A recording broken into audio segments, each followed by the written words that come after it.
Good evening. You're watching the main news on HKIBC. I'm Maisy Mok. Here's a look at tonight's top stories. Technology Minister urges Google to uphold its corporate duty by rectifying national anthem blunder. A defiant Vladimir Putin makes a surprise visit to occupied Ukrainian city of Mariupol. Innovation and Technology Chief Sun Dong said a great deal of work has been done to promote websites which lead search engine users to the correct national anthem. But a Google query today still returned results linked to a protest song which was repeatedly played overseas.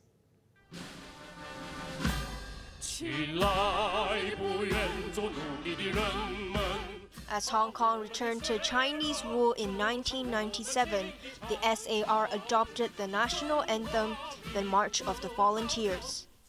But lately, the anthem is under the spotlight for the wrong reasons. At multiple overseas sporting events, local organizers played the wrong song after mistaking a song linked to the 2019 protests as the city's anthem. The most recent mishap came at the Ice Hockey World Championships in Bosnia late last month. Reports suggested the organizer had looked up the anthem online and went with the top results from search engine Google. An official report will be released by the Hong Kong Ice Hockey Association tomorrow. Secretary for Innovation and Technology Sun Dong said that his colleagues have put in a great amount of work in enhancing online search results. Websites which show the correct information are now ranked much higher than before, he claimed. But when we conducted a Google search for the city's national anthem today, the first three results were still videos linked to the protest song. The correct website Sun suggested is believed to be one by the Constitutional and Mainland Affairs Bureau, but it only came back in 6th place. Even if netizens clicked on the link, they will have to click on 2 more links within the website before they can finally access the central government's English webpage of the March of the Volunteers. Sun admitted Google still returns misleading results for queries related to the city's national anthem. This is despite repeated demands by the government to have the internet giant correct the mistake, he said. He said it was regrettable that Google has ignored their plea and urged the company to uphold its corporate responsibility.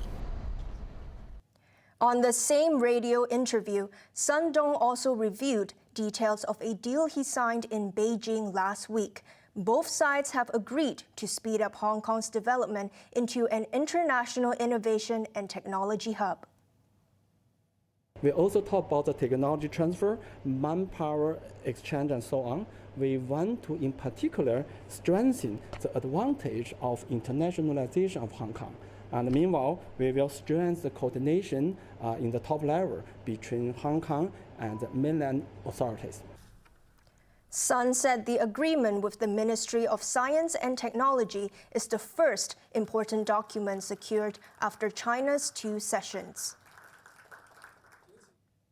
The government is planning to promote the development of urban sports by earmarking suitable locations to build sports parks.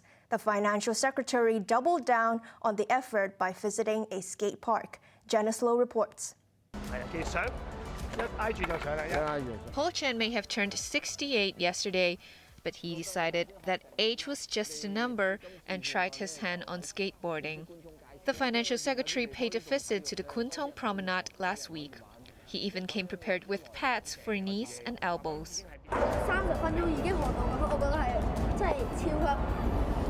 When asked about his performance, the children told Chan that he did very well considering his age.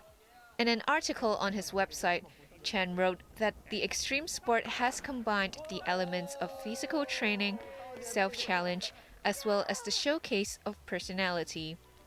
To promote skateboarding and other city sports, the government is looking to provide more venues in urban areas.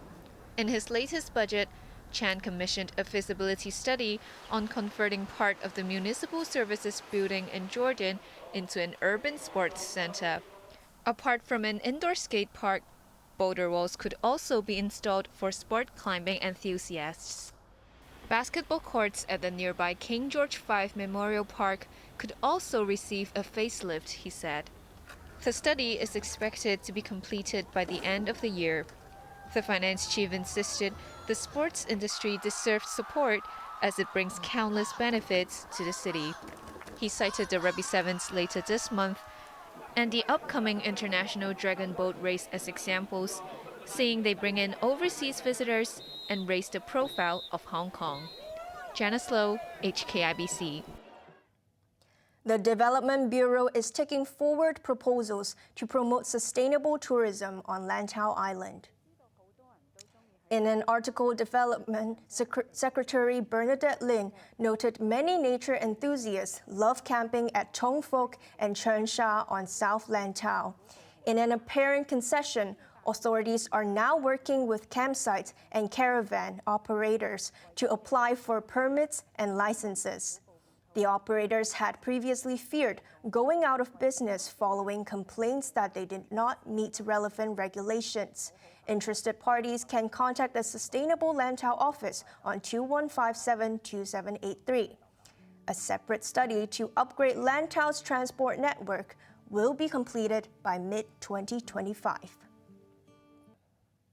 The city's leading workers' union is up in arms against the government's plans to import labor, despite acknowledging a manpower crunch across industries. The Federation of Trade Unions surveyed 9,000 workers earlier this month. 6 out of 10 respondents agreed there was a manpower shortage at their workplace, but they believed the reason was unattractive wages and benefits, and importing labor won't cure the problem. They also fear foreign labor will drive locals out of work. The Federation urged the government to step in by helping employers of industries struggling to fill vacancies, such as construction and transport. Overseas, for the first time, he ordered the invasion of Ukraine. Russian President Vladimir Putin crossed the border and visited the occupied city of Mariupol. His visit also coincides with the 9th anniversary of Moscow's annexation of nearby Crimea. Sachin Katfi reports. After making an unannounced trip to Crimea to mark the 9th anniversary of Russia's annexation of the territory, President Vladimir Putin continued his tour of the Black Sea region with a surprise visit to Mariupol. Footage released by state media showed the 70-year-old driving around the southern Ukrainian port city at night. Mariupol has fallen into the hands of Moscow since May last year and has suffered devastating damage by Russian shelling. It was not known how long Putin stayed in the front line before he took a helicopter to the Russian city of Rostov-on-Don. He visited a military command post and was greeted by top-ranking generals. Putin's short but high-profile trip to Ukraine is seen as a defiant snub to an arrest warrant issued against him last week. The International Criminal Court has indicted Putin on charges of war crimes and abducting children from Ukraine. A similar warrant was also issued for Maria Alexeyevna, who is the Commissioner for Children's Rights in Putin's office. Moscow has denounced the move, claiming it does not recognize the court. Putin himself has not publicly commented on the issue. Crimea was annexed from Ukraine in 2014, and a pro-Moscow government now governs the peninsula. During his trip, Putin visited an archaeological museum, which has an art school and a children's center. Sachin Katpi, HKIBC.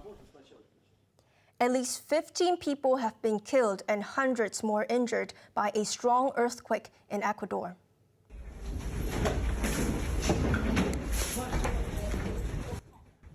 Footage captured by residents of the second-largest city of Guayaquil showed the moment the 6.7 magnitude struck the region. The quake, which hit at around noon local time, destroyed many buildings. In the port city of Puerto Bolivar, one of the world's largest shipment points for bananas, homes were seen partially submerged. This is the strongest quake to hit the South American nation since 2016, when nearly 700 people perished. On to the weather now. Mainly cloudy tomorrow with rain patches. It'll also be misty. Temperatures will range between 20 and 24 degrees. Sunny intervals later in the week. Now let's take a look at the weather around the world.